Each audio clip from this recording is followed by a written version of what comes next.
This podcast contains detailed plot spoilers, adult language, and mature themes. Listener discretion is advised.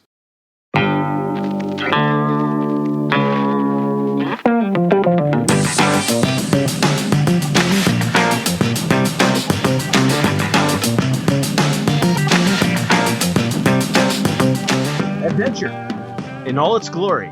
No, it's not Indiana Jones, but in today's episode, you will find Papa Jones and Batman's butler travel to northern Afghanistan to con a small country out of their fortunes and to rule as kings in John Huston's The Man Who Would Be King. Both Jeff and myself are back to discuss this adventure. Welcome back, Jeff. It's been a while. How you doing? I'm doing great, man. It's been a long time. The headphones didn't fit as snugly as they used to, but we're back and we're ready to roll. Yeah, it feels like I've been living the life of George Costanza these days. It's the summer of George for me. It started out promising, but then just turned out to be a shit show. So it's like the inverse of the summer of George. No, the summer of George was a disaster, wasn't it? Started off promising. Yeah. Then it turned out to be a shit show, Yeah. as expected. Yeah. Man, how long has it been since we've done this? Yeah, it's been a while, man. It's been probably 5 months, maybe 6 since we last sat down. I'm pretty sure I don't even remember the last movie we reviewed. I think it was Bad Cop. Oh, yeah, that's right. Yeah, man, that was ages ago. Yeah, I think it was just right at the beginning of the year. Yeah, I think you're right. It was like January, February, in there sometime. Yeah. Yeah, now it's end of August, so here we are. Yeah, here we are. We've had many trials and tribulations since that time. Lots of ups, lots of downs, lots of ins, lots of outs, lots of what have yous. Whatchamacallits. I don't know, you can keep going. But we're the best, we're the beautiful, we're the only podcasters of our antiquities. Yes, that is true. And we're back, baby. And we're back with a bang. So let's get into this episode here. The Man Who Would Be King. Sean Connery, Michael Caine, Christopher Plummer, John Huston, 1975 movie. Have you heard of this movie before, Jeff? I know you've heard of John Huston and obviously all the actors that just mentioned there. This movie crossed your path in the past and you know anything about it? Have you read the short story by Kipling? Anything along those lines? No, I never heard of it. In fact, I'm a little mad that you stole my joke in your opener there because I was going to make an Indy's dad teams up with Batman's butler joke as well. So, but no, man, I never heard of it, and which is strange because like I love all the players here. Never crossed my movie plate. Kipling I know fairly well. I've read lots of his stuff, but haven't read this one. So yeah, it was new all around. Yeah, same with me. I mean, this was always on the back burner for me to want to watch. Even before we were doing the podcast, I had heard about this. Just being a big fan of Sean Connery back in the 80s. I had done some research in the 90s when the internet first came about. I really wanted to watch a lot of Connery's earlier work, some of which I have, but still haven't gotten around to watching most of his stuff. Some of his stuff really now is really, I wouldn't even say antiquity, but it's antiquated. In a certain way, it's that time. It's very sexist. Some of the stuff he's appeared in is a little questionable, including some of the older Bond films. Some people won't like to admit that. But still, there's been some projects of his that I did want to see, and this was one of them. How about yourself? Let's talk about Sean Connery, Michael Caine.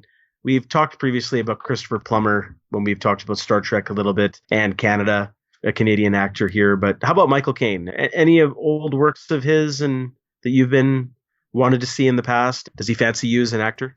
I mean, I've certainly enjoyed his later work. He gave an interview recently about he kind of felt like Christopher Nolan sort of revitalized his career sort of at the very end when he thought he was just not really going to be doing too much. But I'm not really that familiar with his older stuff. This is the only thing I can really think of that I've seen him in going way back. I don't know how much awareness I had of Michael Caine prior to Batman Begins. I mean, it's like one of those actors that was out there. You've probably seen him in stuff. And he's a British actor as well, so I don't know how much Hollywood stuff he's done, but great. Like, I mean, I'm more interested in him now. I like to see some of his earlier work. And Connery, I think kind of the same as you, a fan of his. I mean, I came into Sean Connery with Indiana Jones, and I wasn't a fan of the Bond movies back in the 80s. Like, I was probably too young for it at that point, so I've seen them all now. Yeah, I love watching old Connery stuff. It's neat to see him sort of age and like kind of go through the phases of his career. With an unceremonious end to it, unfortunately. But yeah, a couple of real interesting characters, these guys. Yeah, it's neat to see them. These guys are actually pretty close friends in real life. I think they've all grown up together. I wouldn't say grown up together, but since they made it big in Hollywood, they've kind of hung out from what I hear. They're very close friends. How about John Huston now, Jeff? Talk about him. I know you are a fan. You want to talk about anything that he's done? I mean, I have some notes here, but I'll let you go first. Well, I mean, he's made some pretty iconic films, right? I mean, Maltese Falcon's probably one of the big ones, right? Yeah, for me, that's my favorite of Yeah. the bunch. Yeah, for sure. So my strongest memory of him is actually as his role. He was in Chinatown as basically the bad guy. And he actually he's an actor. Yeah. Yeah, he has an extensive acting resume as well. So Chinatown's kind of where John Huston sticks in my head. And he was so good as such an evil, crusty old son of a bitch. That's kind of what I really remember about him. So what other work of his, or if you are aware, outside of Maltese Falcon, that you have seen as part of his directorial efforts? As part of his directorial efforts, let's see here. I've seen The African Queen, I believe. I don't think I've seen anything else under his name that I can see here. I've seen Under the Volcano. I'm pretty sure I've seen Casino Royale, but it was bizarre as fuck.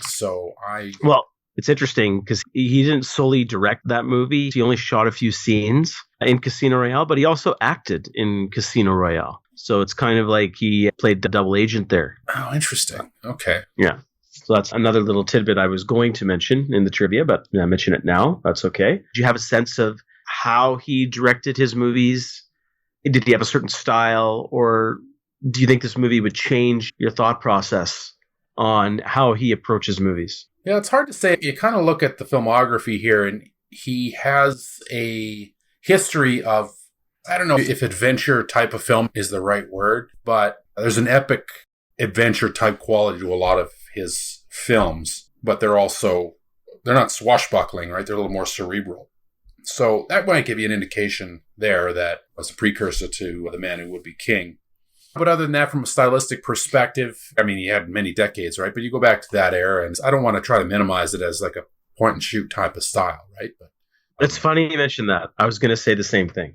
Because I've seen a couple of his works, which are still very good, but he aims for grandiose shots, but I find it's a lot of point and shoot. Mm-hmm.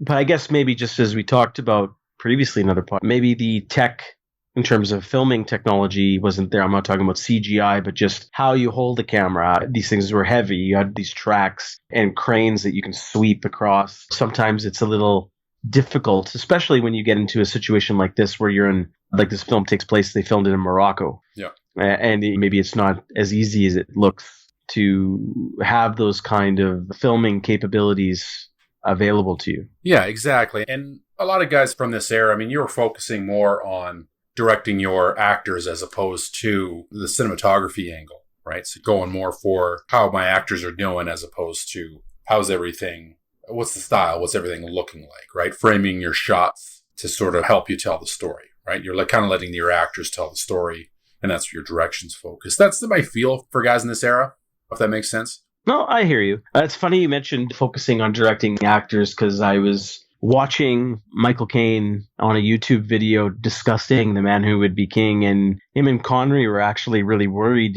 They wanted to sign on to this project to work with Huston, and they found that he barely gave any indication or direction on how they should act. And Michael Caine one day went to him and started asking, "Wow, how should I act?" And it's like in a poor Michael Caine impression. And Huston just says, "Well, you make a lot of money, you figure it out." Okay. So I don't know if that was a joke, but apparently that was the direction that Huston gave Michael Caine. Okay. Well, hey, it worked. It worked. All right. Well, anyways, how about I get into the synopsis here, and then we could proceed. So, India, 1885. Journalist Rudyard Kipling is approached by a man barely alive who reveals himself to be a man Kipling previously met 3 years ago, named Peachy Carnahan. Old Peachy begins to remind Kipling of whom he is and what happened to him and his partner in crime, Danny Dravit. As you see, back in India 3 years ago, Old Peachy swiped Kipling's watch at a train station in India, only to return it back to Kipling once he found the marking of the Freemasons on the watch. After tossing an Indian man off the train simply for eating watermelon and not peaches, Peachy tells Kipling that him and his counterpart Danny were working to blackmail a local Raja. You see, Old Peachy and Danny are the best con men in the business. Obviously, these white boys are smarter than any Indian living in India, as they have managed to thrive in their scams across the country. Kipling seems amused, but rats them out to the British District Commissioner, as they were going to pretend to be Kipling himself as part of their plan. Interestingly enough, Peachy and Danny get away with being deported out of India by blackmailing the commissioner himself upon investigation. You put one of us on trial, and then we blackmail you. That's the Chicago way, and that's how we get a pardon. Kipling seems to be rid of these two con artists, but one night, they both arrive at his office late at night, revealing to Kipling of their latest plan, to travel to a remote, forgotten province in Afghanistan called Kafiristan, and there they will scam the local tribesmen out of their riches and live like kings. Kipling, knowing full well how stupid the idea is, tells them not to cry havoc and let slip the dogs of war, but instead Peachy and Danny insist, as they have heard the chimes of midnight. They draw up a contract with Kipling as a witness, so they will look out for each other while down there without being tempted by women and drink. Before leaving, Kipling gives Danny his Freemason tag as a token of brotherhood. Danny and Peachy head to Afghanistan. Over the next few weeks, they travel through the country, escaping bandits, fooling border patrols that they are concealing weapons, and even manage to get lucky enough to have an avalanche aid their passageway before freezing to death. These loony coincidences would make Q frown, but Johnny English would smile in approval. Upon arriving at Kafiristan, they fend off rival tribesmen in order to save the Kafiri locals, and then are greeted by the local tribe leader Uta and his protocol interpreter Billy Fish, who just happens to be fluent in over 6 million forms of communication. The gods must be smiling on them after all. To warm up to the local Kafiri tribe, they convince them that they can help vanquish their neighboring enemies because they will bring guns to a knife fight, and Uta agrees. Danny and Peachy then oddly start a training regiment of standing still and how to march properly instead of using the guns. But then off to battle they go. The battle of the two con men succeeds easily. Danny is lucky enough to avoid death once again by taking an arrow in the torso, but is protected by his bandolier, which is hidden under his tunic. After easily wiping out many of the neighboring tribe, Danny and Peachy propose a truce between tribes, and all also make peace with each other, all in, near, and around Kafiristan. Because of their leadership and the fact that Danny survived an arrow to the chest, all tribes consider Danny to be a deity, and the second coming of Alexander the Great, whom they previously idoled hundreds of years ago. Danny and Peachy are happy and content, being thanked and admired, and looked after like kings. But they still have to win approval from the local priest who lives in the holy city, and they are invited to visit the city. Peachy is suspicious, but Danny is headstrong and confident. Losers always whine about their breast. Winners go to the holy city and fuck the prom queen. So they naturally visit the holy city.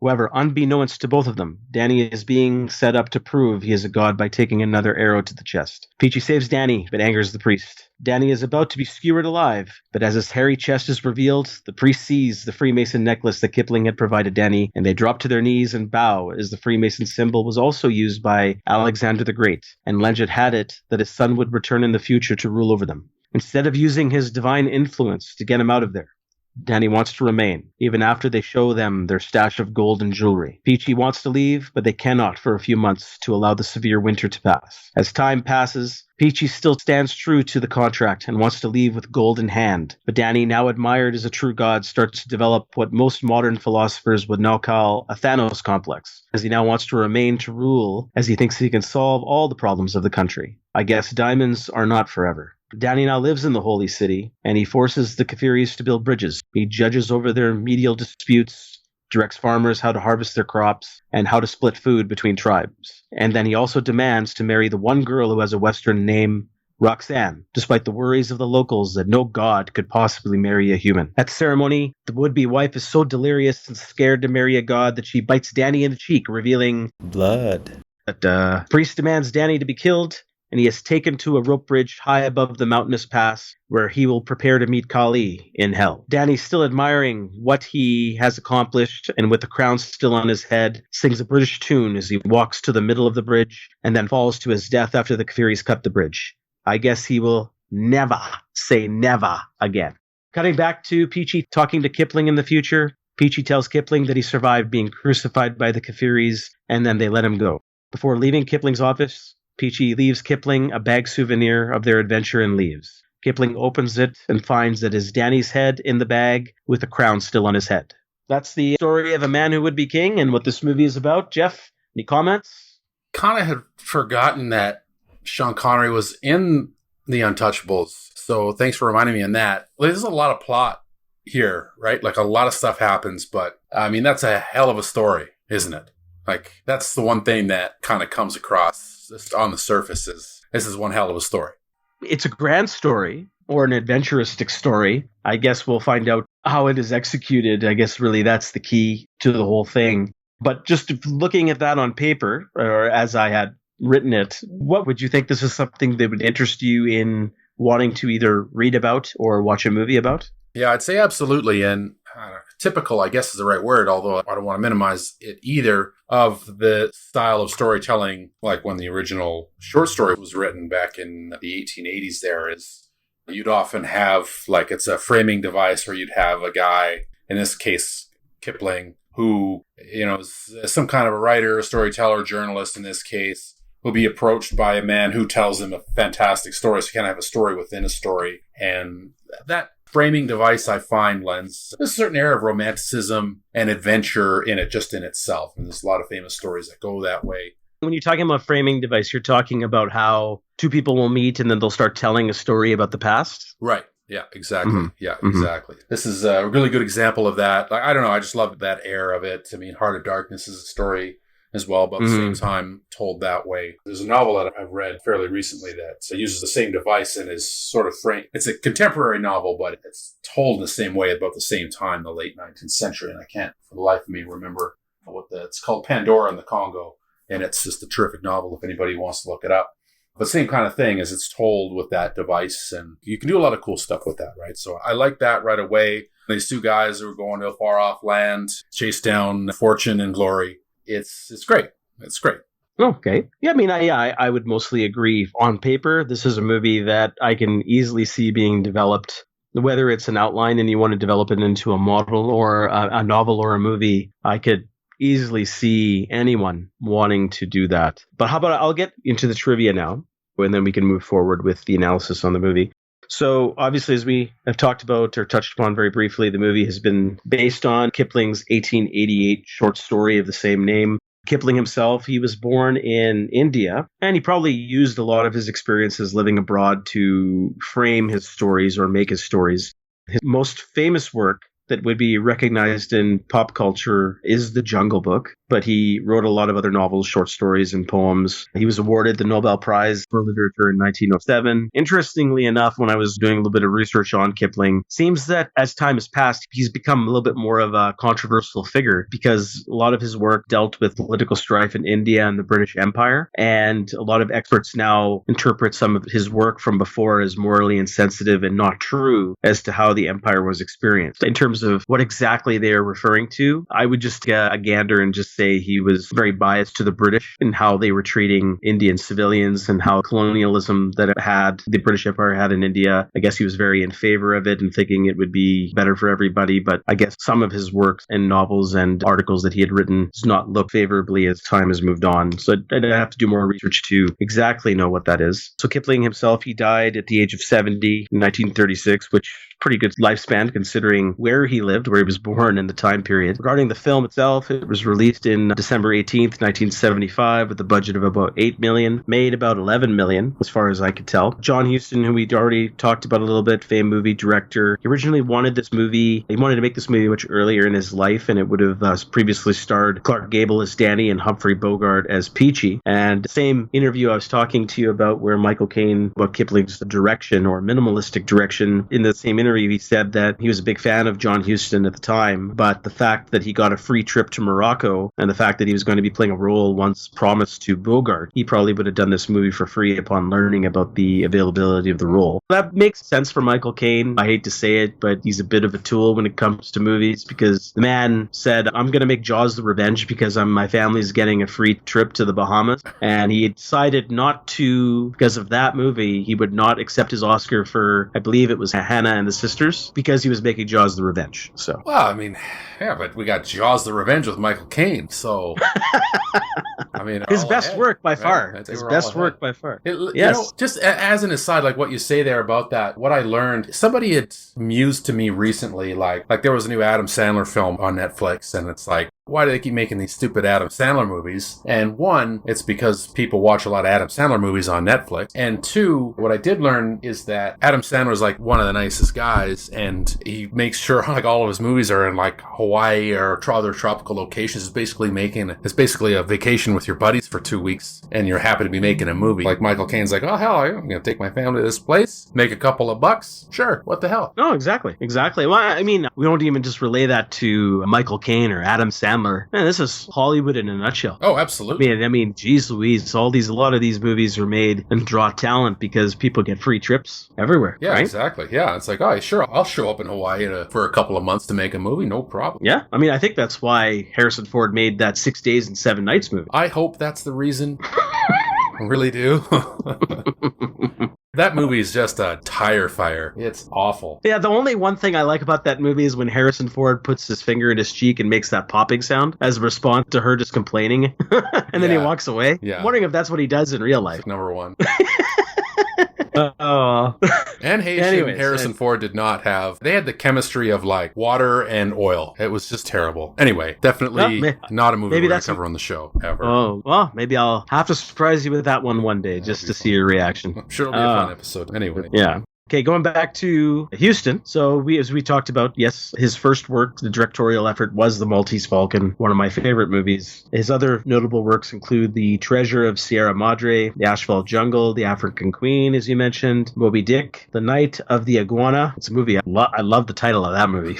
Night of the Iguana. That's great. Yeah. Annie, Prizzi's Honor, and his last directorial effort before his death was 1987's The Dead. For many of the movies he directed, he also adapted the screenplay for that particular movie. He loved to write. He was very talented in writing his own movies as well, or adapting a novel for a movie. And I think he won several awards for that. And then, as you mentioned, Jeff, he acted in many movies. His list is quite long, his participation in many movies. Chinatown is the one movie I did write down as an example. But yeah, anyone can go on Wikipedia or IMDb, and he has acted in many movies. He is, probably you do know, but in case you don't, he is father of Angelica Huston and Danny Huston, who are both actors in Hollywood. Angelica being the more famous of the siblings. So in this movie, Danny's wife, Danny Dravitt's wife that he picks from the Holy City, that lady is model Shakira Caine, who is the real-life wife of Michael Caine. So the high priest was played by a gentleman named Karum Ben Bouet, who was 103 years old at time of filming. Wow. So you know the guy I'm talking about, right? Yeah, totally. Yeah, 103 years old. Man, that's pretty good. That's pretty fucking great, man. That's for sure. Like, the guy would have been born before there was such a thing as a movie. Like, it wouldn't even have been a thought. Yeah, that's crazy. That's amazing. Yeah, no, that's great. I mean, and he looked pretty good for someone. He looked a little, obviously frail, but for 103 years old, it's pretty damn good. I mean, I'll tell you what, neither of us is going to look that good at 103. I'll be more Danny Dravitt at the end of the movie. I mean, a few years from now. My liver already looks like that old dude, so I'm pretty sure it's downhill from here, man. Yeah. Regarding Connery, Caine, and Plummer's careers, I mean, we could spend a few podcasts just discussing their accomplishments in films, so I'm not going to talk about that more here. It's pretty much self-explanatory. They're just all fabulous.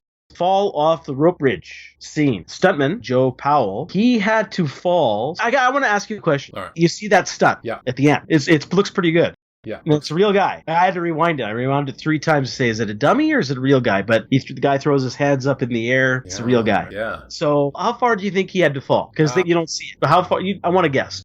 I'm assuming the guy didn't die. What, 30 feet? That's my guess. That's your guess? That's my guess. So for some odd reason, he had to fall 80 feet. Yeah. And this is what made me crack up. They didn't have a net. All they had were cardboard boxes and a mattress.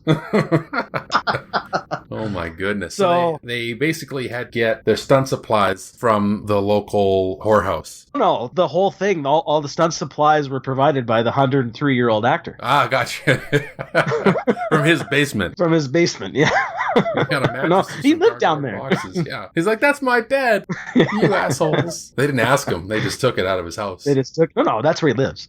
So he fell on his house is basically what happened. Essentially. No, but I mean, think about that. 80 feet onto just some cardboard boxes and a mattress. Yeah, because like that's a long way to fall. Like that would kill anybody, right? 80 feet. Yeah, so no net was available. I know tech was limited. Maybe you don't have the most fanciest inflatable bubble device that they do now with an air compressor, but I mean, come on. There's nothing that they could have used? I'm guessing that the guy, maybe they offered him a net, and the guy's like, don't worry, I'm just going to land on my giant steel balls. Don't even worry about it. Looks at the cardboard and goes, pff, cardboard, pussies. So, moving on, this film was critically approved at the time, and it currently sits with a rating of 96% on Rotten Tomatoes with an audience score of 90% for whatever that is worth in terms of it being from Rotten Tomatoes. The film was nominated for 4 Oscars in the categories of art direction, writing, costume design, and editing. So that's trivia, Jeff. Any interesting thoughts on that or that we haven't already talked about? Well, I mean, you talked about Kipling a little bit at the start. I think part of the reason, like as you alluded to there, where his works are, and he as a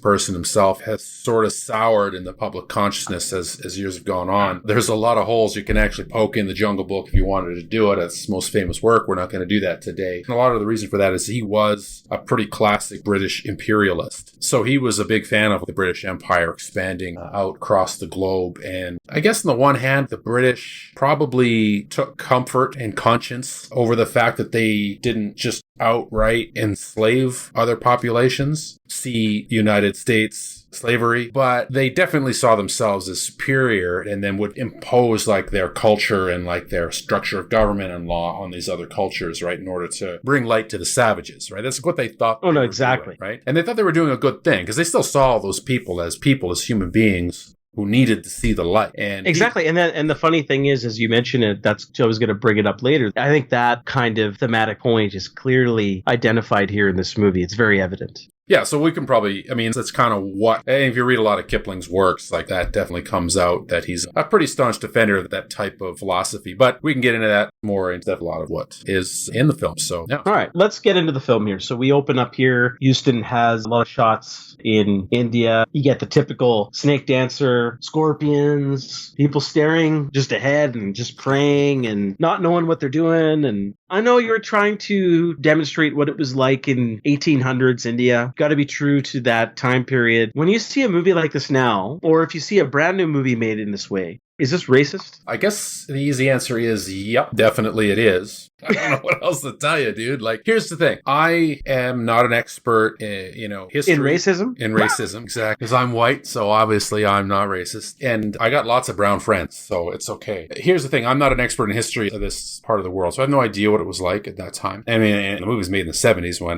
nobody gave a fuck about being racist at all. But you're also, you're calling back to a time in the late 1800s, and I know that's when the story takes place because that's when the story was written. There's no modern lens on it. There's no filter through which they're not being critical of how Kipling portrayed India in 1885. The guy was born there, so I don't know. Okay, maybe he knew what was going on, but yeah, I think it's a little racist. I'm not gonna hold it against him. But no, I don't hold it against them either. I mean, it's very difficult. It's a fine line these days. If you want to make a period piece, how authentic do you want to make that piece and reflect how things were during that society? I find that just an interesting thing. If you take Christopher Nolan or Spielberg and they want to make a movie like that today, and it's a period piece, do you try and now avoid some of these stereotypical images, or is it a stereotype? I mean, I don't even know. I think that's a fine question. I don't even know how to really answer it. I wasn't uncomfortable watching this, but that was the first thing I thought of. I'm seeing snake dancers, I'm seeing belly dancers, I'm seeing people, just poor people. They're just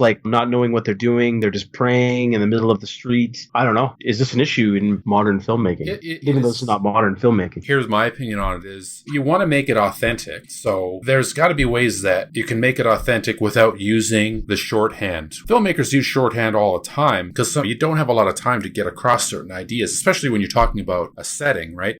You need a few shots to get the atmosphere going. But it feels to me movies that are able to make it a little more authentic where they don't use the stereotypical imagery. They find other unique shots and ways of using the atmosphere to show you this is India in 1885.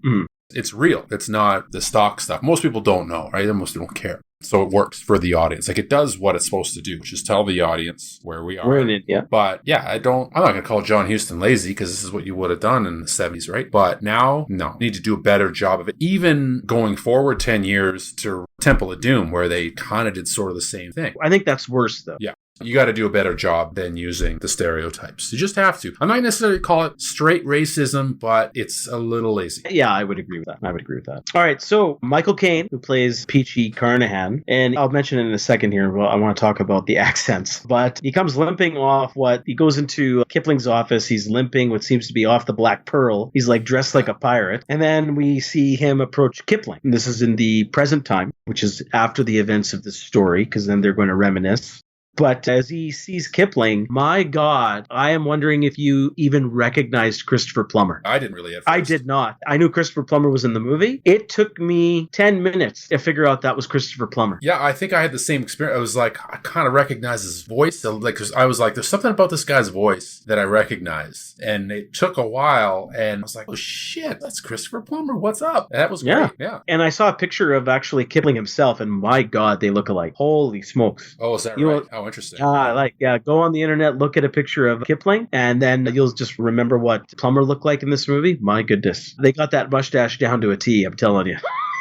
It was hair for hair measurement. But yeah, so Carnahan, he starts reminding Kipling on who he is and where they met, and then the movie goes back in time. We get to the train station. And my goodness, I'm going to tell you right now, when I had to write the plot summary for this movie, it made more sense because I was able to follow a plot of the story and the movie, and this whole watch thing and the Freemasons made sense at that point. But when I was initially watching this film, I watched this film 2 times because of how long it's been, because I watched it the first time and I had to watch it again. Even on the second time, I could not follow this watch thing. Mm-hmm. What the fuck was going on? Because it looked like he stole the watch. He's trying to return it, which is obviously what happened. But I was even confused. Was he trying to return it? Did he manage to take it the first time? I was completely confused. Yeah, I was confused as well. I didn't even bother trying to make sense of it. I was just going with it because I figured, whatever, it's not really going to matter too much to the overall story. But after kind of reading another synopsis afterwards and hearing you, I was like, oh, okay, I get it. I didn't really cause it. No, but then the whole Freemason thing didn't even click with me until near the end of the movie, or not near the end of the movie, but when it was revealed that when Sean Connery was about to be sliced open, right, he had the necklace. At that point, then I go, oh, okay. But this whole time leading up to it, I was saying, I didn't even know what this was all about. I see what you mean. Yeah, I got a feel for the Freemason stuff earlier on. Like, once they kind of discovered, we're all Freemasons, then they kind of had sort of this little brotherhood thing going on. It was kind of clicking a little bit. Yeah, and then what's happening here is that then Peachy, when they're talking back in time, after he throws the watermelon chewing Indian off the train. Yeah. I mean, I don't even know I don't know what the hell that was about. Yeah. But then he starts asking him for a favor. He wants him to relay a message in a few days. He wants him, the man he just met, to come back and give Sean Connery a message. Right. What is going on? I did not understand any of this. Yeah, that was kind of strange. I guess we're supposed to... I guess this is where the Freemason thing is, because once he realized he's a Freemason, then they do that little code speech. Right. And then he says, oh, well, now that we're brothers, can you do me a favor? Yeah, and I guess that's kind of the Freemason thing, I guess. That's what I took out of it. It's like, they're all Freemasons. You can't say no when he asks you for a favor, I guess. Yeah, but to me, still sloppy writing, but sloppy direction, because I just was confused as fuck. Yeah. And the accents, the heavy accent coming out of Michael Caine, and he was talking so fast as well, I just did not understand a word he was saying. Yeah, I had that problem too with the accents and the speed. With like, they're just guys like just talking, like lightning. I'm like, I'm getting old, guys. I need you to slow the fuck down here so I can figure out what's going on, for sure. Especially in what's essentially an unimportant part of the story. Like, this isn't the story. We're not even at the story. No.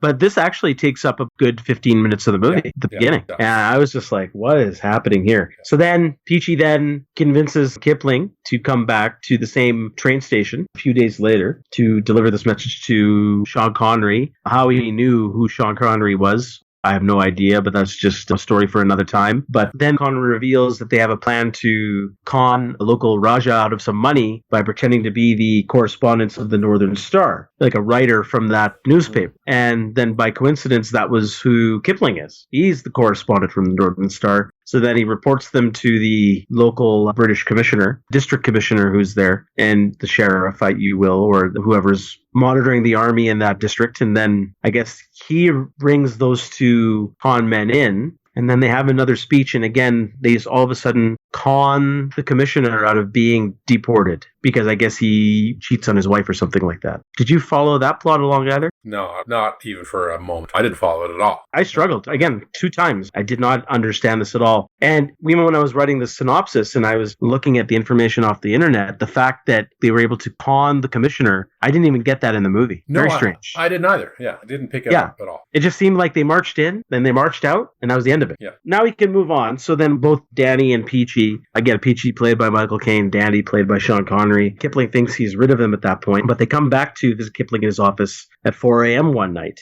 and then claiming that, oh, well, looks like we really can't scam India anymore. So they reveal a plan to Kipling that they're going to go to the faraway land called Kafiristan because not a lot of people are there. Kipling says, well, from what he knows, no white man has survived the trip because you have to go across the Khyber Pass in Afghanistan, and that's very dangerous. And then obviously the terrain is dangerous. And then even if you make it there, I mean, who knows how they're going to treat you. But that's part of the lure for these con men, saying that they're the best in the business. So they'll be able to con their way there and then also survive there and steal everything. So it's a bold plan. And then they sign this contract. The question is, why do they need... Now, as this guy realizes Kipling's short story, and I would not bet a lot of money that Kipling is adapting a true story of these two men who came to him one evening about this adventure, and then at the end, some guy brings him a head with a crown on it. But is this just Kipling wanting to bring himself into the story? I guess this is just exposition, because they're saying it's dangerous to go out there, no man has come back. But I found this a very strange and bizarre way to go about it. Instead of just a private conversation between Peachy and Danny, talking about what struggle they're going to face and what their plan is,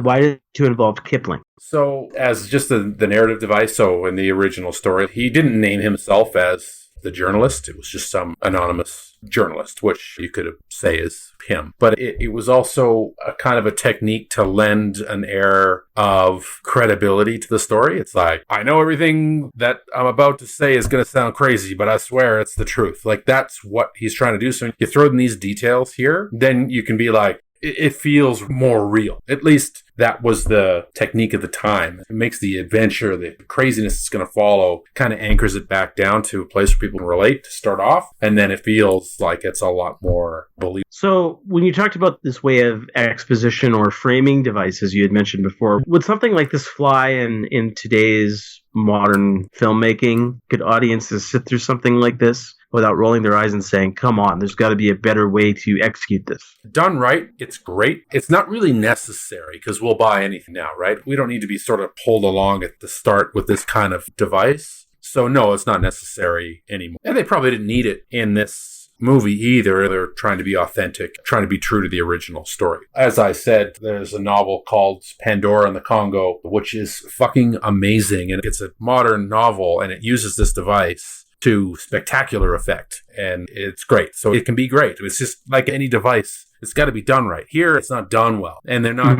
because they're just taking it basically word for word off the page and putting it here. They're not doing anything with it that makes it necessary for modern audiences. They're just using it because that was what it was. But it doesn't help anything here. At least it doesn't feel like. Yeah, I'm wondering. I mean, I haven't read the short story, but I'm wondering if this is a direct word for word from the short story itself. So he felt this was necessary to put into the film in this exact manner. For me, this is a little flat. I don't buy the fact that these guys would come to Kipling and reveal their plan and sign a contract and all of this nonsense. But anyways, the next scene after they sign this contract is that Kipling then is traveling in another place in India, and he bumps into now black-faced Michael Caine and Sean Connery. And he's got the turban on, he's got the dreads going. I'm not sure that really matches. But anyways, what did you think of that? Yeah, I don't even know what they're doing there.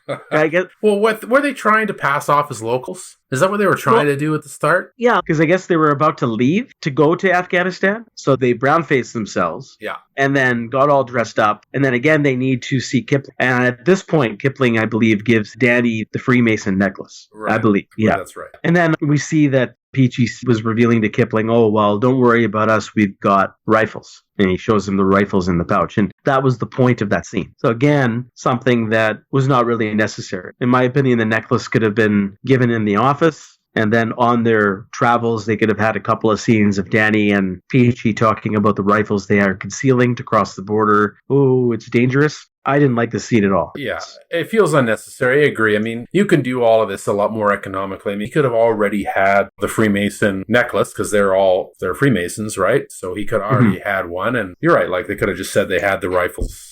They could have just had the rifles. Like, it would have been fun. It would have made sense. Yeah. No, I don't think they did. Now we see their kind of epic journey through Afghanistan and the Khyber Pass, which was pretty much occupied by ISIS today. What did you think of these scenes? Now, they're crossing the Khyber Pass. At that time, it's still occupied by the British Guard. Sean Connery does that throw the voice joke to distract the guard, and his bosses think he's drinking. I don't know what that was about. Then you get the avalanche and the crevices that they have to make it by. You also have the bandits who they trick and fool and steal their horses from. Tell me what you think of these scenes. What did you like these scenes? Were they effective? I thought they worked fine. I mean, at least the adventure's beginning finally, right? After we've been sitting here for fucking 3 hours. So that's good. I mean, the blizzard in the pass is good. Where they trick the bandits is a little bit goofy, but yeah, it worked. It was fine. I think I liked everything except the Khyber Pass guard crossing. Yeah. I thought that was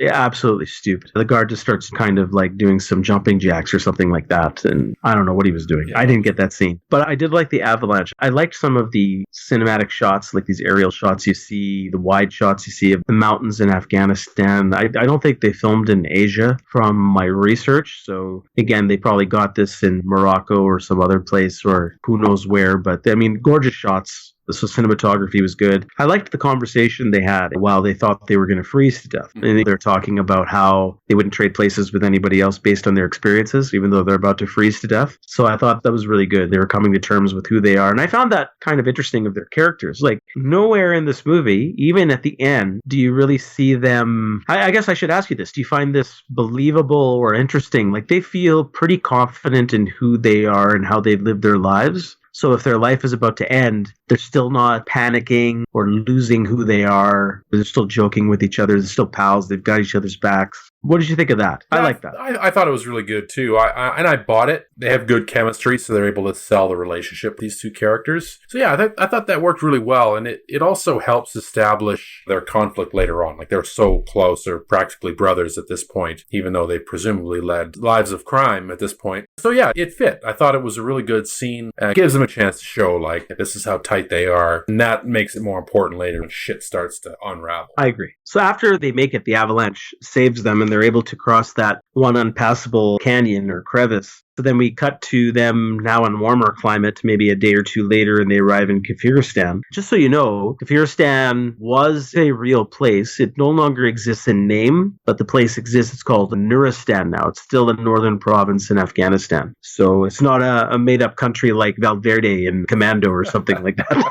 I thought it was made up when I watched. No, Kafiristan existed. It's called Nuristan now. That's where Rambo lives. That's where Rambo lives, with his 50 cal and his Jeep. Yeah. He uses it to catch rabbits. You know what they say, what they call hell, he calls home. So when they arrive in Kafiristan, they witness across the riverbank these neighboring tribe marauding or attacking the villagers, the local Kafiris that are there. Now, when I say Kafiris, is that racist? I just want to ask you.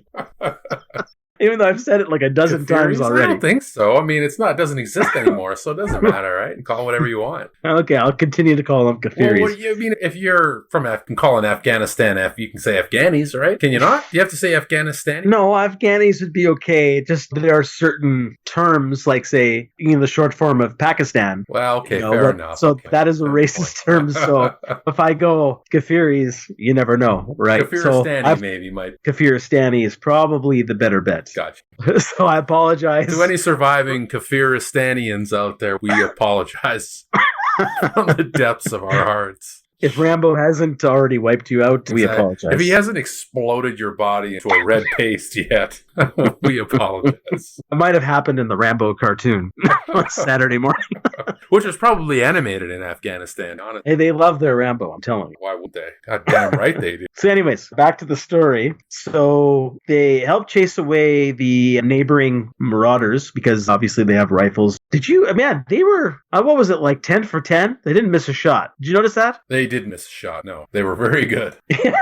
So after that, I think one guy they did shoot. The rest of them died. So they take him as a hostage back to the Kafiristan fort or castle that the locals are held up in. And they just happens to be another English-speaking guy there. And the funny thing here is when I was watching this movie, I had the subtitles on, mainly because I couldn't understand a thing because of their accents. But this guy, when he talked in their native language, you would think it would be some Muslim dialect, Urdu, or something along those lines. But it was funny because in the subtitles, it was saying when this Billy Fish was talking, he was talking in Hindi. So Hindi is Indian dialect from India. So obviously they're hiring this actor because he could just speak any Indian language and they'll just use that. So they're not here for authenticity. And I just thought that's always amusing because I find that throughout Hollywood. Like, it's just like, remember I told you in Back to the Future, those terrorists, what were they called again? The Libyans. They weren't speaking a language from Libya. It was just gibberish.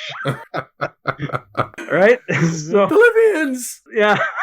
So I think that's typical Hollywood. They'll just find a guy who can speak English in Hollywood, who can has some basic acting experience, and then, you speak Hindi? Okay, go ahead, speak in Hindi, but it's really not supposed to be that language, but go ahead, nobody will notice. Oh, absolutely. I mean, like, at least they're kind of trying. I mean, usually what they do in Hollywood is they just slap a guy with a British accent, and they can use that to stand in for anything. Russian, European, French, like, you name it. Yeah, I just always find that every time I see that in a movie, I always laugh. It's the lazy Hollywood at its best. But yeah, I mean, you're not going to find necessarily someone within range who's under the Screen Actor Guild insurance policy that they can hire who has the appropriate language skills that you need. What would the local dialect Kafiristan have been? What do they speak in Afghanistan? I mean, it could be a lot of things. I wouldn't know. I'm not an expert. Urdu would be one of them. I'm not saying Hindi couldn't be spoken there. I just found it curious. That's all. Yeah. Especially because my T was saying specifically Billy Fish is speaking in Hindi. Okay. They're pointing it out. So I thought that was pretty At least funny. the guys doing the subtitles were on the ball. Yeah. So going back to the story, so they offer the local crime king Uta that they will defeat all of their enemies for them, and Uta agrees. He says, "Yeah, man, let's do this. Like, proceed." And then they start this training. And what did you think of these training sequences? I mean, they didn't blow me away. I'm kind of curious that they spent a good 5 to 7 minutes of Michael Caine yelling at this one guy who couldn't really understand him about how to just put his feet together. Yeah, I was hoping for, like, Eye of the Tiger to start playing in the background, like a training montage going here. But yeah, I don't know. I didn't read this. I didn't either. I thought this was... Poppy was a little sloppy. Poppy was sloppy, yeah. Yeah, Poppy was a little sloppy here. So then we get to the battle. So the battle between these two tribes. I like the shot of, you see this kind of castle in Morocco, and just another little tidbit for you. Some of these shots here, where they were filming in Morocco, and you see these beautiful castles and architecture, they were also used in Gladiator. Oh, cool. So, yeah, some of these same areas, the same buildings, they used for some of those shots in Gladiator, so I thought that was interesting. But I loved the original shot of the two armies coming together, because the neighboring tribe, because Connery and Caine lead the attack onto the neighboring tribe. You see the castle, and you see all these people there, and they're coming down on their horses down this hill. Mm-hmm. I loved that shot until those monks show up and stop everything, which was a little goofy, but it's part of the story. Yeah. And then we go back to the battle. So, I mean, what did you think of this battle? I, for one, did not really enjoy it. I thought it was more point and shoot and felt rushed. But it wasn't really, except for that initial shot where you saw that grand scope, the little bits. I mean, unfortunately, now that we've gotten spoiled with medieval movies, war movies, Game of Thrones, looking at movies like this is just like, oh boy, I don't know how anybody today, modern audience, would get through this. Yeah, I mean, that's a good point. You're right. Like, they tease you at the start with that, like you say, that grand shot, and then maybe they just don't have the capability. I don't know if they didn't have the capability or not. I seem to remember some pretty epic battle scenes in Polanski's Macbeth, which I think was around the same time, maybe even earlier. But yeah, you get to Braveheart in the mid-90s where shit gets epic on it, and then it almost does spoil anything that would have come before it that just didn't have the scope, didn't have the scale, didn't have the capability for it. So it's kind of too bad. It's okay because the story is about the two guys, right? So exactly. I was going to mention, I mean, the focus of the movie is not the battle. Yeah. Anyways, it's about the two guys and what they're doing here. But the thing I guess that threw me off more, I don't know if you noticed this again now, is the music. During the battle, the music was pretty goofy. I was like, huh? What? I don't know if you noticed that. It was kind of like, yeah, I did like notice happy, that. goofy, goofy music. It messes with the tone because then you're not really sure what you're watching, right? It's like, is it supposed to be lighthearted and kind of goofy? Is this supposed to be serious? Because it looks serious, but the music's goofy. Like, I think this is fun adventure. They're trying to say this is fun adventure music, is what Huston and the composer were probably trying to get across here. Mm-hmm. But it drops the ball. Like, it tonally, it doesn't fit. Okay, so during the battle, as I mentioned in the synopsis, Danny gets hit with an arrow. I did like that scene, but I laughed at how, I mean, at the time, we as the audience do not know that there's a bandolier that saves Danny underneath his tunic. But he just pulls it out like it was nothing. And at that point, I was going, oh, come on, really? I know you're Bond, but give me a break, right? No, now he's the Picard after getting hit with that arrow. Oh, yeah, that's true. Well, at least Picard flew back pretty good. Well, that's true, he did.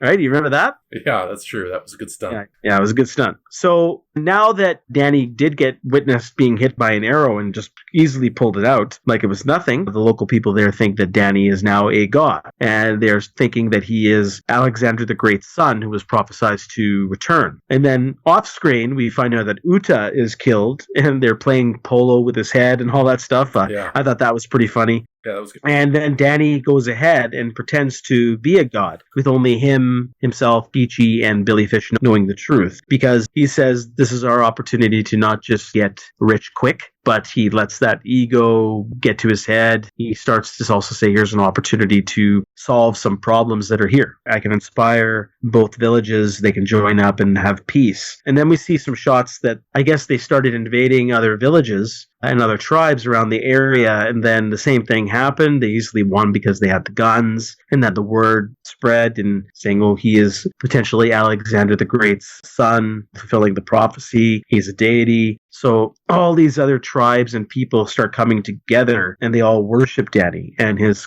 army or his followers grow. During this time, as he's enjoying his conquests and just relaxing, he finds that there's this girl, Roxanne. Now, what the fuck? All of a sudden, there's a girl, Roxanne. I know there's destiny about Alexander the Great's wife was Roxanne, but there was a reason because that bitch was probably white.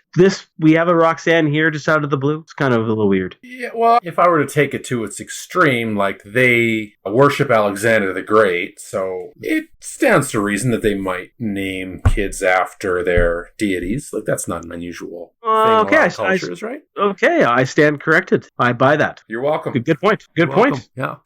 Oh, yeah, you did it. I got my moments. Yeah, you got your moments. Yeah, good work. You convinced me. I buy that argument. All right, right on. So as they're enjoying their good fortunes and just relaxing, they are summoned by the high priest, Kareem Salem, who resides in the holy city, for both Danny and Peachy to come visit their castle, but only them, nobody else. I think at that time, Peachy was suspicious, but I think him and Danny agreed that they have to go, otherwise everyone who's watching them right now, if they refuse to go, they will start doubting them as a deity. So they have to pass this trial of fire or whatever is going to await them in the holy city. So they go there, and unbeknownst to them, the priest is setting up another stage in front of all the people in the holy city to replicate the story of Danny surviving getting hit by an arrow. Man, that was a close arrow. That was like 3 feet away. The guy was going to pull back an arrow and shoot him. But Peachy gets in the way, pushes the guy, and then the priest was going to cut him open, calling him fakes at that point. But then he sees the goldenrod necklace around his neck, and then they start bowing, thinking he truly is a god because of the Freemason symbol. And that's when we get the revelation that the priest then unveils this hidden stone, which unveils a very similar symbol of the Freemasons, which then Danny and Peachy talk and realize that Alexander the Great must have been a Freemason, or this is the origins of where the Freemasons came from. So what did you think of all of these scenes, the arrow scene, the trick, the revelation of the Freemasons and all that stuff? This is kind of when the movie sort of settles into what the movie's going to be. So this is working really well for me now that we're kind of past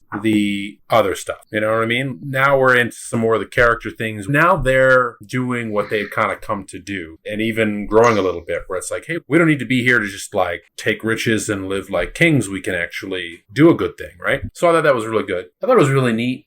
I don't know if this is rooted in any sort of historical accuracy, the suggestion that Alexander the Great was the original Freemason. That was pretty... No, I don't think so. Cool. I don't think so either. That's some like Da Vinci Code bullshit right there.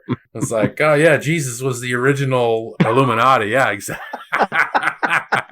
Fuck yes. I'd read that story. So that's kind of cool. It was neat. Yeah, so this is kind of neat. And they're kind of going down the rabbit hole a little bit here. It's good. Yeah, I enjoyed this. Now we're starting to have things get a little interesting. And now I see the purpose. When you hear the title, The Man Who Would Be King, you're saying, okay, is he just going from city to city and just going to use his guns to do what he wants and eventually get fucked over? Or is there going to be something more to this? And I did enjoy these scenes. I enjoyed the revelation, the fact that it was a setup and they were going to kill Danny, or at least prove that he was going to saying who he says he was going to be. And I liked that. I thought that was fantastic. Yeah. What did you think of that creepy idol, that huge idol, that Wicker Man-esque idol that would stare down even Nicolas Cage? Throw me the idol, I throw you the whip. Yeah, give me the whip.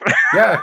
Give me the whip! Adios, senor. Yeah, he would have stared down Nicolas Cage. There's no question. It was creepy. Yeah, it's a creepy statue. Yeah. I did enjoy it. It's good set design here, wherever they did this. So at this point here, they officially make, with the necklace, the Freemason necklace, they officially make Danny the king of Kafiristan. I don't know if at this point they give him the crown. He might have had the crown before, but now they reveal their nice little bank stash there. Right. That would put the Well of the Souls or the bank at Hogwarts to shame there, the amount of gold and rubies they have. So what did you think of all that stuff? Yeah, because it's kind of a humorous revelation there. It was almost an aside. They start to worship him as a god. Oh, and yeah, by the way, there's this cavern over here with all these gold and jewels and riches and stuff. No big deal. So it was good. I thought it was a nice tonal deal. It was good. Because then they see what they came for finally, and it's beyond what they could have. It's great. I thought it worked really well. I like this too. I have another question for you. So Billy Fish, who's kind of their C-3PO interpreter, tagging along for the ride here, I guess he seemed to be trapped because he had an army garrison who had gotten trapped near Kafiristan, and they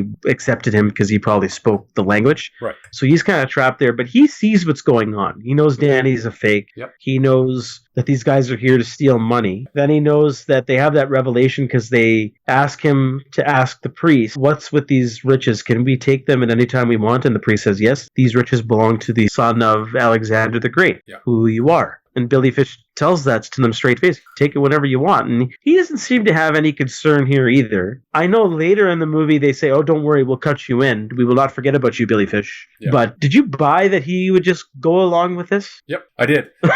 I did buy it because he didn't have any loyalty to these people at all. In fact, it almost feels like he is a prisoner, but he's got nowhere to go. He can't. It's too dangerous to try to journey back out across the Khyber Pass. He's kind of got to make his life here, and probably as a British dude in the mid-1880s, I think better to be ruled by these white guys than these savages. So yeah, I figure he's all right with it. I guess so. He's coming from a more developed society, obviously, speaks English. He probably longs to get home. So yeah, I mean, I buy that too, but did find it a little weird because he's brown.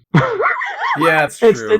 Where's his brown loyalty? Well, it's not just the loyalty. It's just he speaks the language. The people have taken care of him. I did kind of wish that there was a bit of... I don't need to say this needs to be now called a movie of not Big Fish, like or Billy Fish or Mr. Fish, but I would have appreciated a bit of back and forth between Billy and Danny and Peachy about what they're doing here. Is it a right thing to do? Mm-hmm. What do you have plans for me? Because he just went along without even knowing anything. Because for all he knew, these guys were con men. He could be left behind. Yeah, and I mean, he's a convenience because you need somebody to translate, right? He doesn't have any agency in the plot because he can't have any because it's not a story. Exactly, but which is unfortunate. It's kind of a waste. Like, you can do something with this type of a character, I think. You don't need to use him as a foil for either of our two heroes, but you can use him as He is your link between the Western developed world and the undeveloped society in Afghanistan. Right.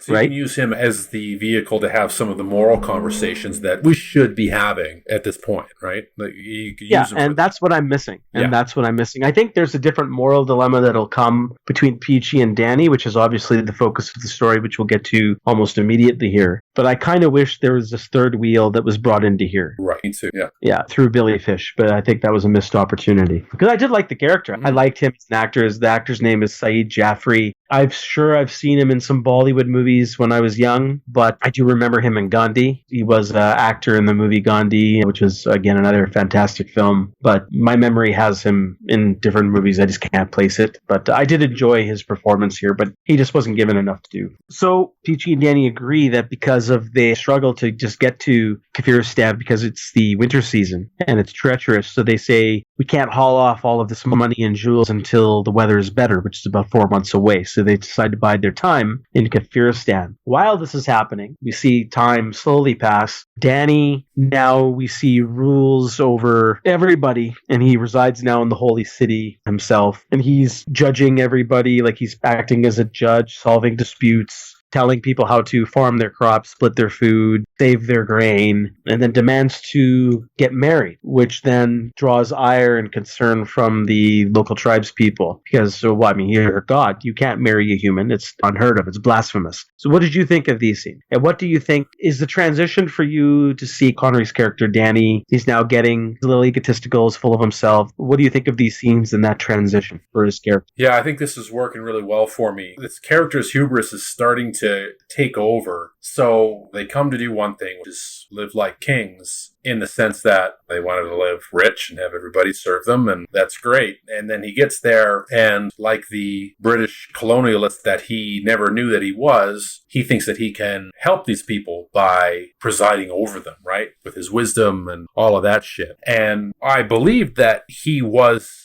trying to do good. Like he was trying to be a good and honest, fair ruler. Like he wasn't cruel. He wasn't, he might have been arbitrary, but he wasn't unfair, or at least he wasn't arbitrarily unfair. Like he was doing what he thought was right. And that was great. So in a sense, maybe he's learning. Like he's not being selfish anymore. He's doing his best to do good for these people. When you realize it isn't his place to do anything for any of these people, he doesn't belong there in the first place, and he isn't business telling anybody what to do. But he doesn't realize that because he's British. This is what they did at this time in history. So it fit on so many ways. I thought it was great. When it's like, okay, maybe it's time to take a wife and all this stuff. I mean, I wondered, it's like, okay, maybe this guy just wants to get his dick wet at this point because they made a pact. Like, just to go back, when you're about to embark on a grand adventure, the very last thing that you do is make a pact to swear off of chicks and booze. What the fuck What are you going on an adventure for, you stupid motherfuckers? No, exactly. Every adventure is boring as fuck without those things. Come on. No, it's discipline. I mean, if you want to get away with the Master Khan, yeah, go for it. But instead, he now acts like James Khan, and he wants all the women, and he likes them easy. All the women and all of the drugs. It's like James Caan in The Simpsons. Some people enjoy the challenge. I don't. Well said. Caan! Anyway, so, sorry, have we got to the part where he's met the girl yet? No, he's seen her. He fancied her when he first met her. Right. Is this when they had the lineup, the binders full of women, as Mitt Romney would have said? Yes. Yeah. Okay. The Tom Cruise lineup, Tom Cruise lineup. Next. Yeah. I thought that was a good scene when they were doing the lineup of women and they're talking. I thought that was really good, sort of play between the two, because then you could start to see the rift form or widen, if you will. So good character. No, for sure. But just going back to one of your points here, how you were enjoying Connery's turn and trying to help people and all this stuff because he's a colonialist, or one of the British Empire who has now occupied India. So that's just his way, or what he's used to. And now he's trying to help. I think that's a theme of the movie, 100%, through Kipling's writing. Probably, whether it's intentional or unintentional, probably intentional. But I'm not sure it fits the character, because the character is here to scam everybody for 2 ways from Sunday. And I think he literally says 2 ways from Sunday in the movie, or 4 ways from Sunday, whatever the term is. So I found it a little quick Connery screws 8 ways from Sunday, I'll let you know. Okay, well, yeah, he used to. That's how he rolls, baby. I wouldn't put it past him. But the only thing here, I found it just a little quick for him to go from I'm here to steal your money to now I'm enjoying ruling you all. I agree with what your comment, and he was trying to do the best job he was. He was fair. He was not cruel or ruthless or anything like that. He truly thought he was trying to help people do the best he can. But I just found it a little quick because all of a sudden we get, here's 2 con artists. Oh, but now I didn't have that transition. I wish I had a bit of a transition for him struggling with what he should do. I know they have that scene later in his quarters when he's talking to Peachy because Peachy wants to leave and he says, well, I'm not going because I could do, my destiny is here. I could do better here. But I just felt that there was a bit more interplay and struggle or a transition of how he goes from here to steal your money to, no, I'm enjoying this now. You know what I mean? Mm-hmm. I just found it just that transition to be a bit quick. I'm not talking about this is Anakin Skywalker dark side quick. I'm talking about, I just wish it was better than that, but I wish there was a bit more here.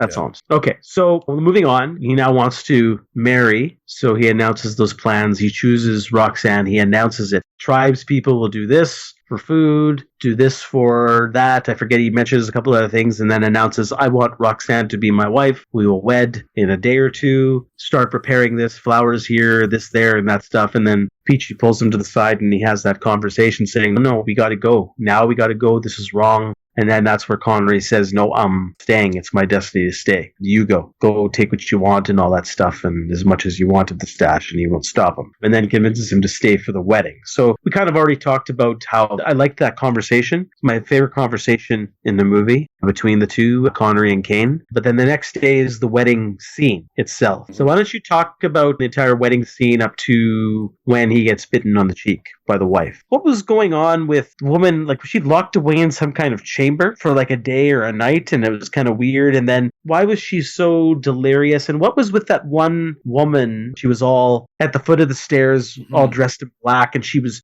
choking and making these weird noises. Do you remember what I'm talking about? Yeah. She bit him before the actual wife bites him. I didn't understand any of this, what was going on. Was she possessed? Or they were just so scared that a local woman was going to marry a god? Yeah, that's a really good question. I did have trouble making heads or tails of it. So Roxanne, did she even have any lines? Like, no. I didn't think so. So I was really confused. Yeah, like she was super delirious. So like, yeah, did they keep her in like a hot box overnight? Like she's just delirious from heat? Yeah, I wasn't sure what was going on. I think from an atmospheric perspective, I think what they were going for was sort of an unsettling type of mood to reflect the villagers, because they were like, no, you can't, the god can't marry a mortal. Like, nothing. No, this is right. It's not working. They didn't know what to make of it. So that might have been what they were trying to portray to us. But when you look at it, I was like, I don't understand what, like, functionally what's happening. Yeah, because I was correct. I didn't know if this was just, like, at first I thought it was just tradition. The wife's going to go and do some kind of ritual or trial by fire or spend a night alone with her family or sisters or tribeswomen in this area. Looked like they were about to go into the Well of the Souls or something like that. But she comes out delirious, and then you have this woman who's, like, almost having a seizure and making weird sounds. So it was some kind of voodoo or magic that she was kind of possessed so she could bite him to prove that he was a god or not?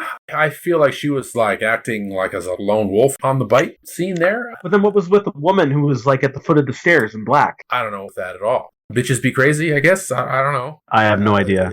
It felt to me that, I mean, obviously, given the historical context here, I mean, they didn't give a fuck about female characters at all. So they're just there to be, it was like they're just there to be weird. Or she was some kind of mystic or something and was freaking out because this whole thing was wrong. Like, I think that's the only explanation I can think of, is that, you know, this female mystic is there and she's freaking out because God can marry mortal, and that's kind of it. Like, that's the only thing I can think of. I'd be interested to see if this is part of Kipling's short story. Maybe he expands on this more, but I don't know if this is something where this is the culture fighting back against its occupants who are there. And this is their way. Maybe there was some kind of magic or voodoo or I'm not saying that as a negative connotation, but that was them trying to oust. They didn't believe him, or some people didn't believe Dravit was a deity or a god. So then they convinced the wife to bite him this way.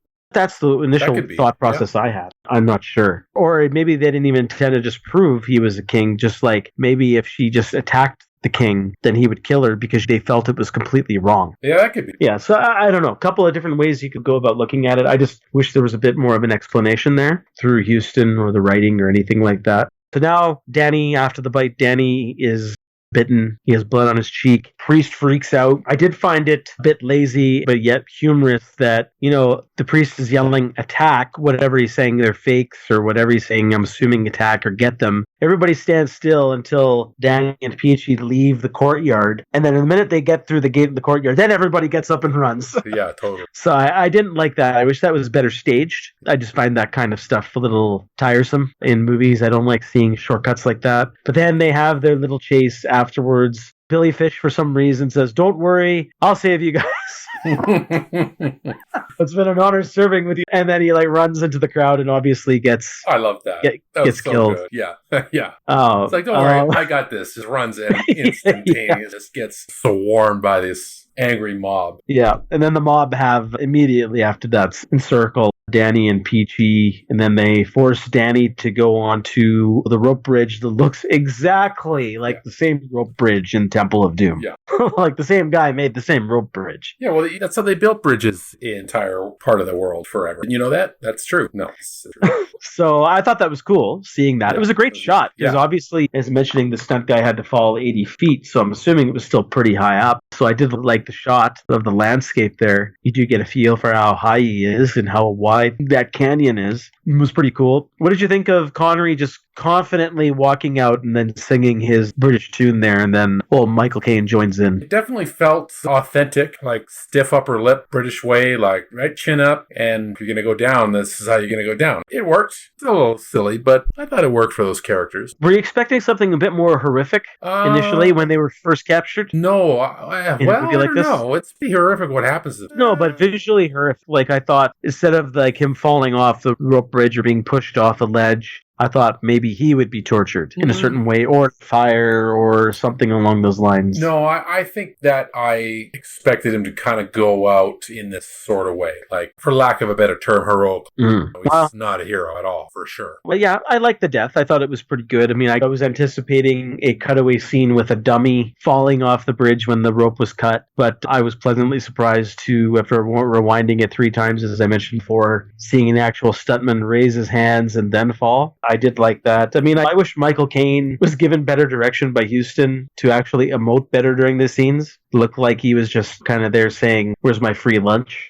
Is it lunchtime yet? He did sing. I just wish he had a bit more of an emotional... He might have had enough of him, though, at this point. Like, he might have been relieved that he was dead. Like, he didn't have to kind of carry on. Like, he had loyalty to him because of their relationship, right? But he might have been like, okay, he's dead now. Like, but he knew he was going to die too. Dravitt apologized to him again. Remember how we're saying just before they were captured and they were encircled by everybody. I mean, Dravitt was again apologizing to Peachy, saying, I'm sorry that this is how we're going to go out and me getting you killed and I was wrong and all that stuff. And again, saying that these guys are true to who they are. They're unwavering in their acceptance of who they are as con men. They knew the risks that would face them, and they had no issues dying, in my opinion. No, they didn't. They didn't have any issues dying. I definitely got that as well. I mean, it's kind of what they had signed up for, right? I mean, they wanted to live like kings or die trying, and they got to live like kings, and then they were fine. Like, what we did, we came to do, and good for us. Yeah, I agree. I just wish I saw something more from Peachy, but I didn't get it. That's okay. I thought he was...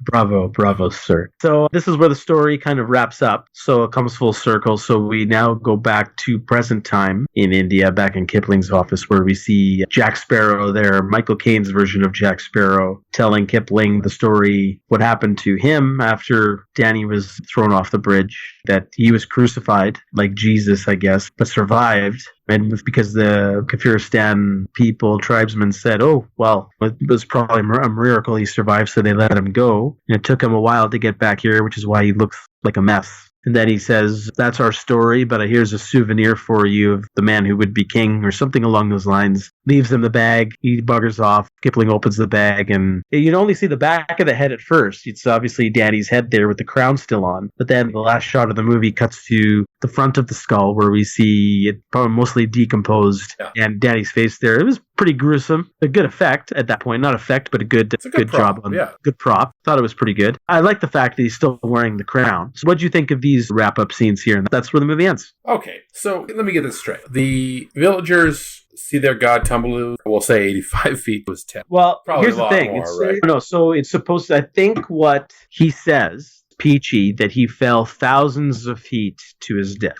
The stuntman fell 80 feet on the cardboard box. So we'll say a long way. So after this happens, the villagers capture Michael Caine and they crucify the poor bastard, which he survives somehow, and they let him go. He presumably picks himself up, dusts himself off, climbs down the valley thousands of feet, severs the head.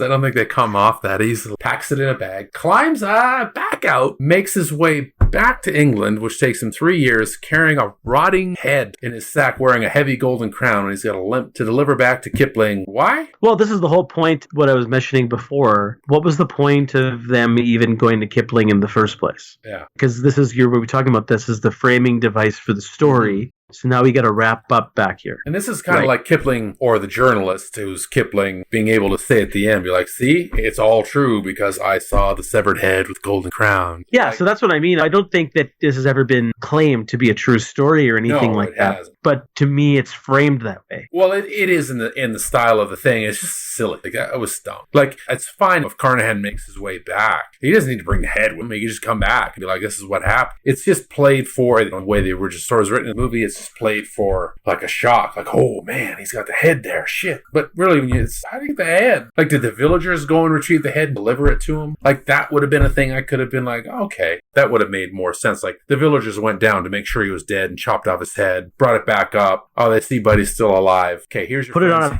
put it on a pike. Put it on a pike. Here's your friend's head. Get the fuck out. That would have made sense to me. Sort of. Maybe a little. But the fact that he carries it back to wherever. India, right. So, yeah. But yeah, it was kind of silly. I guess because this is, you mentioned the romanticism, the way that the story is being told is through Kipling's point of view almost. This is about my short story about these two weirdos that I met in my adventures. So this is how the narrative is being told. Obviously, it still has to wrap up with Kipling and Carnahan in his office. But I agree with you. The head's there for shock value, even though I like the prop. I almost rather the movie just kind of freeze frame with Connery, the forward-facing Connery kind of falling, and he's kind of doing like a jazz hands thing, saying, yeah, and then it ends right there, right?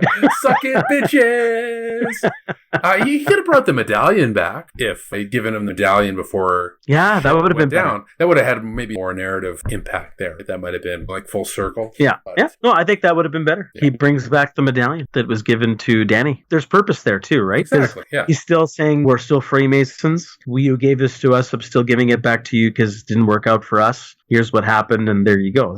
That's much better. Yeah. Yeah. Well, fuck you, Kipling. We just rewrote your shit. Freemasons faux life. Yep. All right. That's the movie, Jeff. So let's talk about a couple things here. The acting. Talk about our two main leads and our sub-lead here with Christopher Plummer. So we got Connery, Caine, Christopher Plummer. We can even talk about Mr. Billy Fish, Saeed Jaffrey, the 103-year-old man, priest, and Michael Caine's wife, who speaks no words but bites off Sean Connery's cheek there. So I think across the board, performances were very solid. I just looked up that picture of Christopher Plummer and Kipling, and yeah, that's scary how much they resemble each other. But he was good, and Connery was good, Michael Caine was good, Saeed Jaffrey was good. Like, the performances were fine, aside from, like, at the start when everybody was just talking a mile a minute, you couldn't really follow anything. But that's not really the actor's fault. It's more directorial decision there. But yeah, I thought they were good. They were really solid. I agree with you. Solid performances all the way around. My favorite performance in the movie is actually Christopher Plummer's. It's not because he's a fellow Canadian who we love and admire, but I liked his performance the best as Kipling himself. I think he was the strongest out of the bunch. But no pot shots against Connery or Caine. They did a fantastic job as well. Yeah, because Caine and Connery have gone on record saying this movie is one of the favorite movies, if not the favorite movies they've ever participated in. It's not them claiming this is my best acting work, but in terms of acting performances for especially Connery and Caine in this case, because they were the main leads. How did their performances here stack up against their other work? Is this not at the same level or at the same level? So let's pull it apart a little bit here. So let's talk about Connery first. I really like Sean Connery. He's one of those actors I feel that is less of an actor and more of a performer, more of a screen presence. Yeah, he's a presence. He's a presence. I don't think anybody's going to try to say, just to not get too many degrees of separation away here, to say like Harrison Ford's a great actor. But Harrison Ford's a good performer and he's a good screen presence. Connery's a better actor than Harrison Ford, but I feel it's a similar vein. You can put him in a role that's not too far out of his wheelhouse, and he's going to read his lines, and he's going to read the shit out of those lines, and he's going to make you believe that character inhabits the screen. I don't know if it's going to be a tearjerker or it's going to make me question the fundamental core of my existence because he's a great actor, but he's Sean Connery, and you give him some lines, he's going to do a good job. And I think that's what he did here, and that's what he kind of always does and has done until he retired after doing The League of Extraordinary Gentlemen, in which he basically asked for Planet Earth.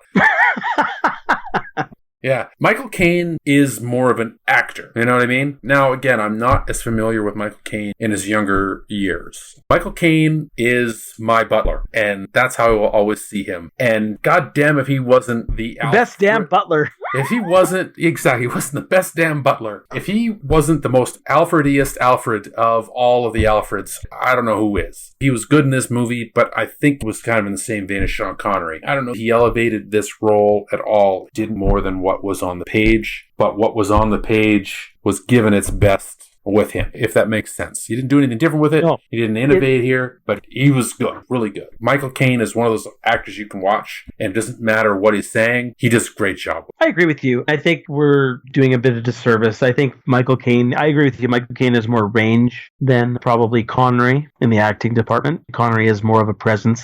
Agree with that statement. They were solid in this movie, but I don't think that they provided something of any uniqueness in this movie outside of just reading the lines that were given to them. So I was a bit let down in the drama, in the grandiose aspect of them on this adventure. I'm not saying I need them to be hammy or overact. I just expected more drama, I would say, out of their predicament that they were facing. Things just seemed to happen, and they were very serviceable, is the best way I could put it. There was nothing bad in these roles, but they were serviceable. Yeah, I think that's probably a really good way of putting it, is they're very serviceable. And perhaps the structure of the story and the story itself didn't allow them to be more than what they could be, right? Like, they're both capable, probably more than what they gave us here, but they just didn't have... Yeah, that's right. And that's especially true out of the last 2/3 of the movie. I was extremely worried about what was happening in the first 1/3. I thought it was goofiness was off the chart. And I'm saying, oh boy, this is not for me. You know, the stuff in the commissioner's office with them marching and the silliness on the trains and their schemes. And then initially in Kipling's office, I was going, oh boy, am I going to be able to get through this movie? But as you said, once the story actually found its footing, and when they were in Kafiristan, then things picked up for the better in the acting department as well. So how about Huston himself now? Let's talk about the director. How is his directing style? Again, we talked about the point and shoot. I did mention that Michael Caine admitted that he gave minimal direction. I'm assuming that's not a joke, but it's hard to say how he typically is on most of his movies, so it's unfair for us to speculate. But what did you think of in this movie? I thought the movie looked good for 1975. It's not Lawrence of Arabia. There are moments here where it's almost epic, if that makes sense. Didn't quite get there, but it was almost there. I thought it looked good, and I assume that Michael Caine wasn't telling a joke. He was telling the story humorously, but maybe that was the direction that Michael Caine needed. I mean, John Huston might have just been like, this guy didn't need my direction. Like, I just want you to be Michael Caine in this movie, so do your thing. There might have been more directing with other actors. Maybe, I don't know. I just don't see that would be the case for John Huston. Like, he's an actor as well. Like, he knows the whole process, so he knows what he's doing when it comes to directing. But it looked good. I mean, stylistically, I don't know if there's anything to pick out here that would necessarily stand out, but it is a very capably made film. It's more than capably made. I mean, today you look at a Brett Ratner film and you're like, no, all right, it's capable, but... Really? Man, that's a bold statement. Okay, let me pull back. You look at a Ron Howard film and you're like, okay, that's a capable movie. Yeah, that's a better comparison. Yeah, you're just going to have to edit out that Brett Ratner shit, because fuck that guy. But John Huston is better than Ron Howard, so he brings something to it. There is a little more gravitas to the scenes. It looked good. It felt right. I thought he did a good job. I couldn't pick anything else stylistically, but maybe that's a good thing. Like, sometimes films are a little too much style and no substance, and this felt like the opposite. Substance over style. Okay. I partially agree with you. I mean, we talked about the point and shoot. I had that feeling through a lot of the movie, even though there were some shots that made it feel very cinematic. And I had that feeling where you described it as almost epic. It's kind of getting there, but it doesn't quite reach that height in terms of directing. I'm not just talking about visuals, but just in terms of feeling in the movie. No, you're talking about substance. So let's transition into the themes and the substance here, Jeff. We talked about a couple of things here. We talked about colonialism. There's definitely some comparisons between what was happening in India with the British Empire and what was happening here. People trying to impose their culture onto other cultures while controlling them. We're going to talk about hubris, egotism, greed, and friendship and kinship and loyalty. These are some of the themes that are happening in this movie. Do you want to talk about that, or can pick apart and identify any new ones here? Yeah, I mean, the core character stuff with these two guys works really well, and you can kind of see how, I mean, we know that they have this bond, and basically Danny goes one way and Carnahan goes the other way, right? Danny's like, I'm going to be king. And he's like, well, I don't really want to do that. But I mean, we're buddies, so I got your back. Their relationship really worked well. The friendship was great. I don't know that there was any commentary on friendship there, but it was a good portrayal of how deep friendship can go. So that was cool. Where I get a little twisted up here, so there's a couple things that I get a little turned around here. So obviously the colonialism, like British imperialism at this point, is a major focus here. And I'm not sure where they're coming down. I've never read the original story, but Kipling didn't have a problem with colonialism at all. Not at all. He dug it. Yeah, he dug it. He supported it. So what I see here is that these two guys went to get rich quick, and they get there, and their grandeur British nature took over, at least in Danny's case. And he's like, you know what? It's not about the riches. It's not about the fame and the glory. It's about Britain, baby. And he starts to try to civilize the savages. And everything appears to be going really well. So one might say that this might be critical of imperialism because at the end of the day, you can't do it. They turned against him, and he paid for the hubris of trying to civilize them. But I don't think that's what's going on here. What I think is going on here is that the movie and by extension the original story, I'll assume, is saying that at that one point, the ideals of bringing light to the darkness were good. And when he was just doing that, things were going along just peachy. But then when his greediness as a man, his want as an individual, as a human, specifically the want for a woman, was what brought it down. And that's what caused the natives to go native again and destroy him. Not because he was trying to bring civilization to them, but because he as an individual got greedy, and that broke the civilization down, and then he paid for his own greediness, not for the hubris of Britain being, hey, we're the light and we're bringing it to you and you're welcome. So that's kind of what I saw here. Yeah, I kind of agree, because I'm wondering now, because obviously we can kind of speculate and have a good educated guess on where Kipling falls on his views of the occupation in India, much in favor of it, especially growing up as a Brit during that time in India. So is he kind of commenting and saying that, like, Britain, the view of Britain at the time was, we are here to do India better than what they can do for themselves, but then the natives turned on us. And he's kind of commenting at the time, or predicting, that India would eventually, like, because at that time, obviously, there would still be pockets of India, the culture of India would still be rejecting the British occupation. So he's using that as a comparison, saying, we have brought you something better. We are better than you, but you still turn on us. I know you're talking about the fact of greed, but greed wasn't really the issue of Danny's downfall, in my opinion. He stayed because he thought he would service these people better, but despite of those good intentions, because we talked about he was ruling over them fairly. He was just, he wasn't ruthless, he wasn't mean, he wasn't cruel. But the natives, like quote-unquote natives, still turned on him in the end. That's where I was going with the voodoo thing, because they wouldn't accept him anyways. So they were using this kind of magic to just fight their god or their occupier anyways. Well, that could be, because you're right, it's not so much his greed, but then we need to reconcile, and here's another layer to it, we have to reconcile his want for a wife.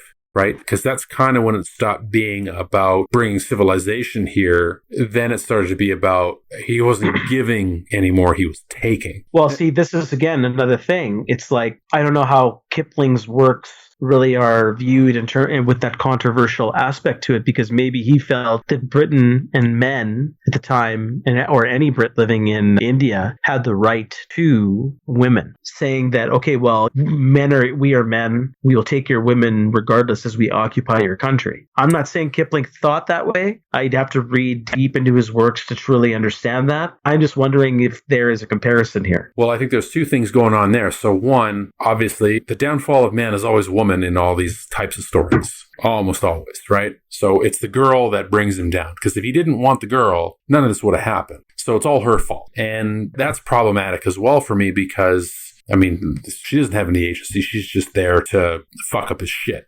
Because they had also made that previous pact, no booze and no ladies, then it's like, well, it's not, shit didn't break down because the guy wanted a glass of whiskey. Shit broke down because he wanted the girl. So that was kind of the pact. It's like. But he wanted the girl not to really.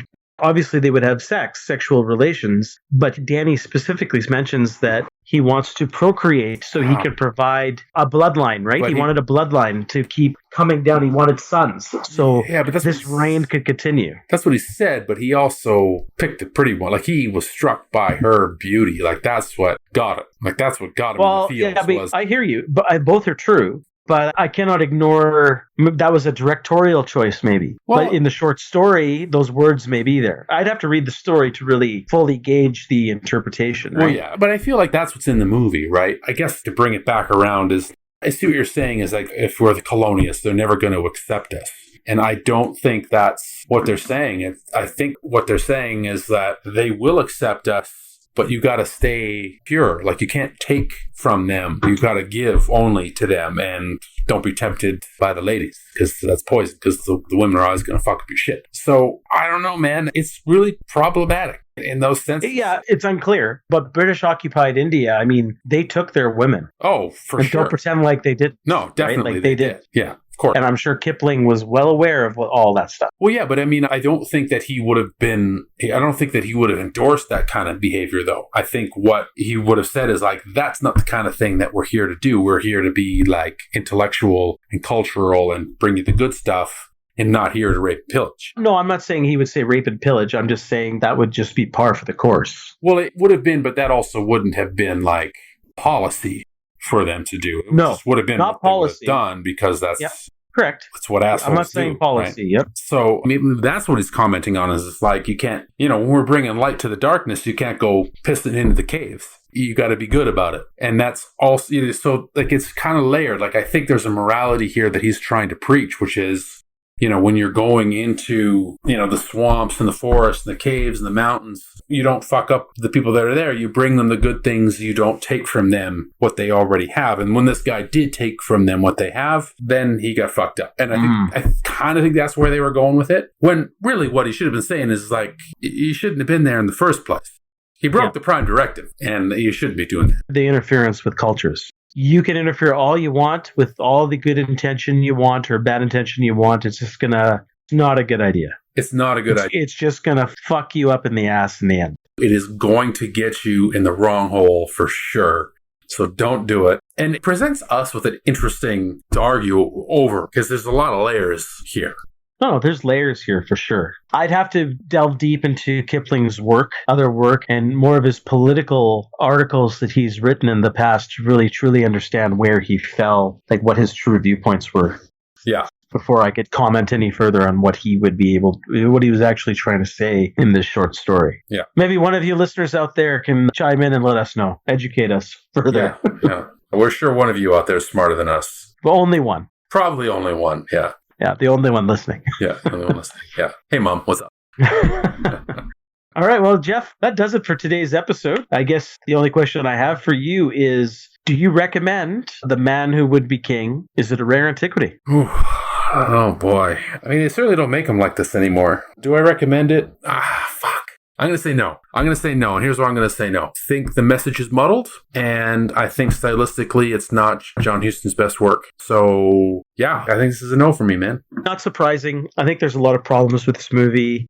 Pacing. I mean, that first act. Yeah. Terrible. Oof. Atrocious. It was bad.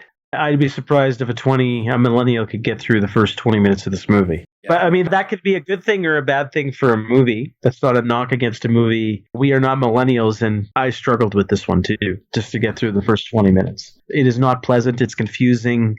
It is edited poorly. It's paced poorly.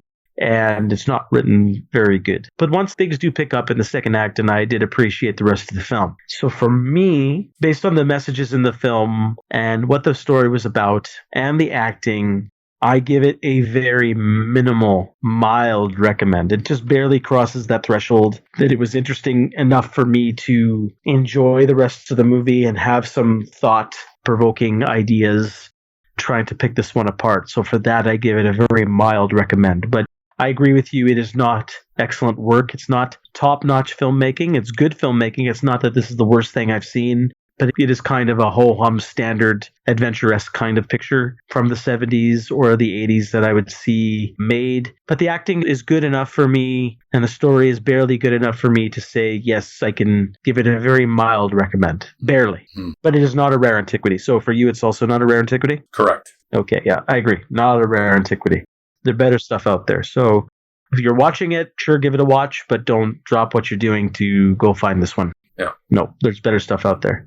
So, Jeff, any other thoughts before we close this out? No, I mean, it was certainly an interesting watch and glad for the discussion. Yeah, it was a good discussion for sure. So, Jeff, that's the end of today's show. Please enlighten us what is happening next time. Yeah, so we are going to conclude our discussion of season 1 of Star Trek Discovery and wrap up the back half of that season and how it ended up. So that should be a bit of a special episode. Should be fun. Yeah, can't wait. That'll be good. I have to go back to rewatch the back half. It's been a while. Yeah. But so we'll do that. I'll try and get that done ASAP. So hopefully it won't be another 5-6 months before we hit this up again. Yeah, because we'll have to recap season 2 of Discovery if we keep up that schedule. Yeah, I know. Hopefully in a week or two. Yeah. Let's make it our mission. All right. That's our mission, to boldly go where lots of podcasts have gone before, which is keep a regular schedule on the show. So yes.